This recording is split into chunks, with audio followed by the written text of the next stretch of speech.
اور اسے کتابیں دیتا۔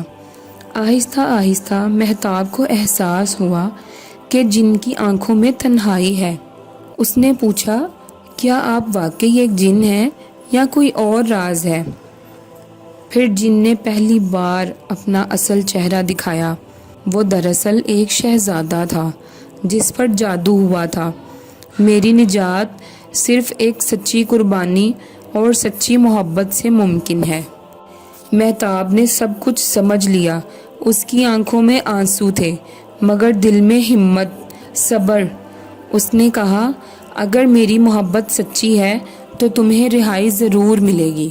پھر ایک رات جن نے مہتاب سے پوچھا، مہتاب، تمہیں مجھ سے ڈر نہیں لگتا کہ میں ایک جن ہوں، کوئی انسان نہیں؟ تو مہتاب نے اس جن سے کہا، میں تم سے ڈرتی نہیں بلکہ تمہارے دکھ کو سمجھتی ہوں۔ قلعے میں زوردار روشنی پھیلی، جن کی شکل بدل گئی۔ وہ ایک خوبصورت شہزادہ بن گیا۔ دراصل جادو ٹوٹ چکا تھا۔ شہزادہ بولا، تم نے مجھے رہائی دی ہے، اب میری سلطنت تمہاری ہے۔ اگر تم چاہو تو یہ محل، یہ دل، یہ سب کچھ تمہارا ہے۔ مہتاب بہت خوش ہوئی۔ وہ مسکرانے لگی اور اس نے کہا، پہلے مجھے اپنے ابا اور بہنوں سے اجازت لینی ہوگی۔ جن نے کہا، ہاں بالکل، ضرور، تم اپنی بہنوں اور اپنے ابا سے اجازت لو اور انہیں محل میں بلا لو۔ پھر سوداگر یوسف، نایاب اور رباب جب محل میں پہنچے تو ان کی خوشی کی انتہا نہ رہی۔ وہ ایک خوبصورت شہزادے کو دیکھ کر حیران ہو گئے۔ انہوں نے مہتاب کو گلے لگایا اور انہیں اجازت دی کہ آپ شادی کر سکتے ہیں۔ پھر شہزادہ فراز اور شہزادی مہتاب کی بہت دھوم دھام سے شادی کی گئی اور وہ وہاں پر شہزادیوں کی طرح رہنے لگی، اور ساتھ ہی اس کی دونوں بہنیں بھی اور سوداگر یوسف بھی۔ شہزادی مہتاب کی شادی کے بعد ایک رات وہ اور شہزادہ فراز قلعے کے باغ میں بیٹھے تھے۔ مہتاب کی نگاہیں چاند کی طرف تھیں مگر دل سوالوں سے بھرا ہوا تھا۔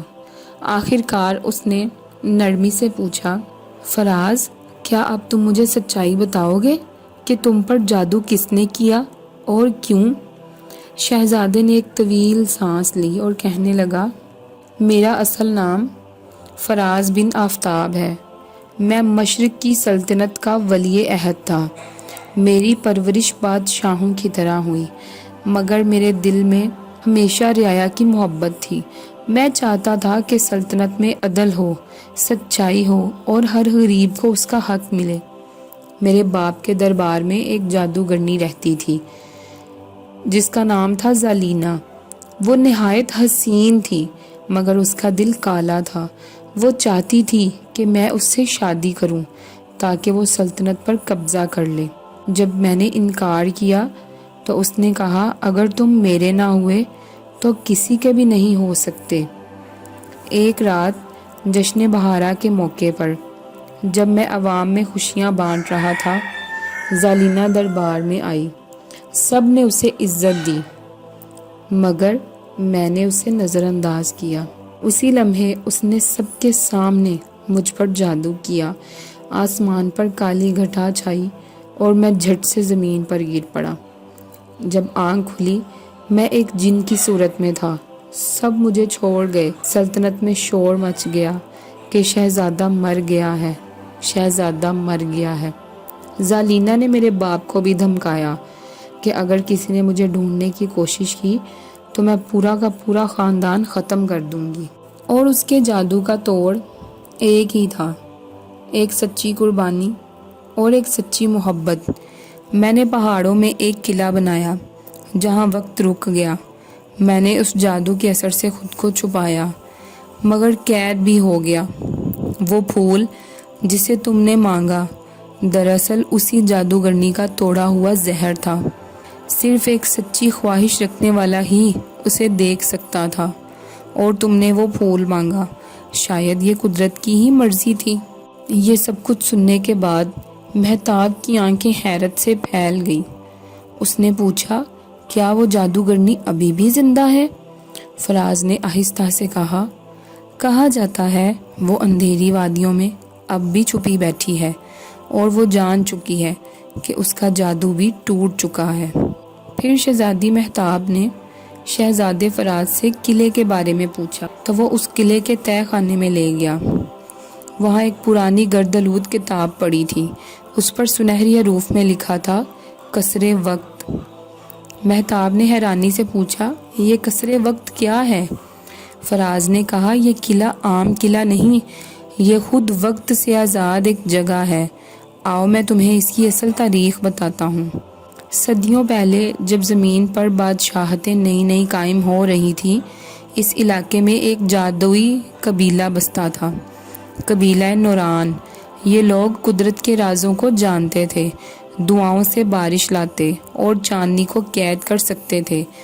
ان کے سردار نے ایک قلعہ تعمیر کروایا، ایک ایسا قلعہ جو نہ وقت سے پرانا ہوتا نہ یادداشت سے مٹتا، اور یہ قلعہ ان کی مقدس بیٹی شہزادی الیارا کے لیے تھا۔ کہا جاتا ہے کہ الیارا کی خوبصورتی اور روحانیت اتنی پاک تھی کہ آسمان کے فرشتے بھی زمین پر اترنے لگے۔ وہ قلعے کی محافظ تھی۔ اس نے اعلان کیا تھا کہ جب بھی دنیا میں ظلم بڑھے گا، اس قصر میں ایک محافظ جنم لے گا۔ ایک دن ظالموں کی فوج نے قبیلہ نوران پر حملہ کیا، قلعے کے در و دیوار لرز گئے۔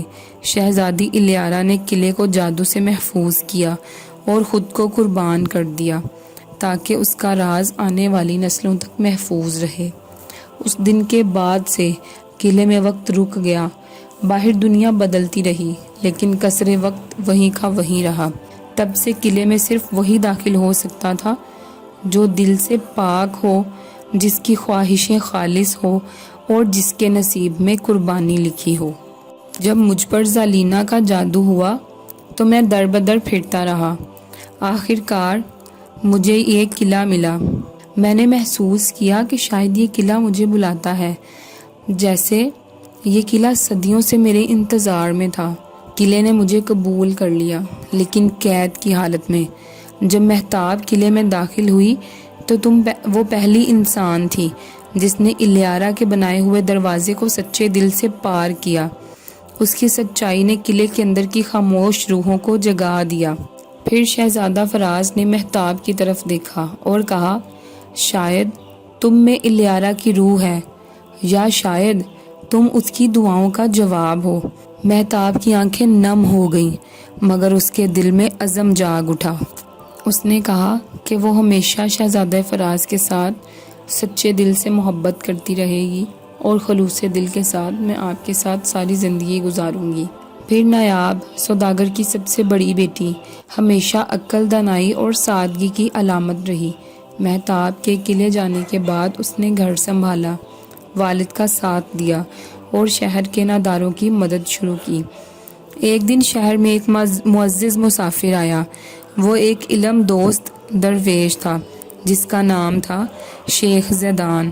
وہ فلسفہ، حکمت اور روحانی علوم کا استاد تھا۔ نایاب اس سے بہت متاثر ہوئی مگر خاموش رہی۔ شیخ زیدان نے ایک دن نایاب سے کہا، تمہاری آنکھوں میں مجھے ایک ایسی چمک نظر آتی ہے جو صرف وہ لوگ رکھتے ہیں جو قصر وقت کے راز کو سمجھ سکتے ہیں۔ نایاب حیران ہو گئی۔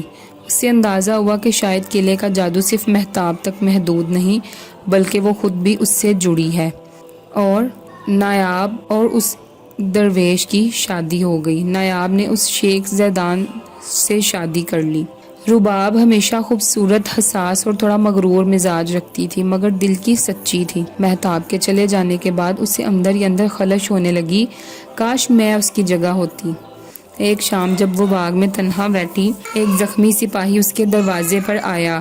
اس نے خود کو سردار نائر بتایا۔ وہ ایک بغاوت میں زخمی ہو چکا تھا۔ رباب نے اس کی مرہم پٹی کی مگر رفتہ رفتہ ایک دلکش رشتہ بننے لگا۔ نائر نے ایک دن کہا، تم وہ پہلی لڑکی ہو جس نے میری تلوار نہیں دیکھی، صرف میرے زخموں کو دیکھا۔ رباب کا دل پگھل گیا مگر وہ نہیں جانتی تھی کہ نائر کی کہانی بھی قصر وقت سے جڑی ہے۔ تینوں بہنیں الگ الگ راستوں پر چل رہی تھیں مگر سب راستے ایک ہی انجام کی طرف جا رہے تھے۔ ایک رات قلعے کے آسمان پر اچانک کالے بادل چھا گئے، قلعے کے در و دیوار لرز گئے۔ شہزادہ فراز نے مہتاب سے کہا، وہ واپس آ رہی ہے، وہ زلینا، یہ اسی کا جادو ہے۔ اسی لمحے شہر کے دروازے پر ایک عورت نمودار ہوئی، سیاہ لبادہ انگاروں جیسے آنکھیں اور سرخ بال۔ زلینا دوبارہ لوٹ چکی تھی۔ ایک دن آسمان پر کڑاکے کی بجلی چمکی، قصر وقت کی فصیل پر ایک سائے نے جنم لیا۔ زلینا کے ہاتھ میں ایک جادوئی عصا تھا، آنکھیں خون کی طرح سرخ اور اس کے لبوں پر ایک شیطانی سی مسکراہٹ۔ فراز، میں آئی ہوں تمہاری بربادی کی آخری گھڑی لے کر۔ اس نے آسمان کی طرف عصا بلند کیا اور دھماکہ سا ہوا، قلعے کی دیواروں میں دراڑیں پڑنے لگیں اور ہر طرف اندھیرا چھا گیا۔ مہتاب، نایاب اور رباب تینوں اپنے اپنے مقام سے باہر نکلی اور ایک ساتھ قلعے کی چھت پر پہنچی۔ شہزادہ فراز وہاں زخمی پڑا تھا۔ اب تو میں سب کو پتھر بنا دوں گی ہمیشہ کے لیے، لیکن اس سے پہلے مہتاب نے دعا پڑھی، نایاب نے نورانی کتاب کھولی اور رباب نے اپنی چھاتی سے دل کا لاکٹ نکال کر آسمان کی طرف اچھالا۔ تینوں کا یہ کرنا ہی تھا کہ ایک روشنی پھٹی اور زلینا کی چیخ سنائی دی اور وہ دھواں بن کر بکھر گئی اور زلینا ہمیشہ کے لیے ختم ہو گئی۔ پھر اگلی صبح شہزادی مہتاب اور شہزادہ فراز کی شادی قصر وقت میں ہوئی۔ فراز نے تخت پر بیٹھنے کے بعد اعلان کیا، یہ سلطنت صرف طاقت کی نہیں بلکہ قربانی، علم اور سچائی کی سلطنت کی ہوگی۔ اور مہتاب نے اپنی ماں کا دوپٹہ اوڑھ کر کہا، جہاں بہنیں متحد ہوں وہاں شیطان کبھی کامیاب نہیں ہو سکتا۔ اور سوداگر یوسف اپنی بیٹیوں سے بہت خوش ہوا۔ تاریخ نے 3 بہنوں کے نام ہمیشہ کے لیے سنہری الفاظ میں لکھ دیے، رباب قربانی، نایاب دانائی اور مہتاب روشنی۔ سوداگر یوسف اور اس کی تینوں بیٹیاں اس کا فخر بنی۔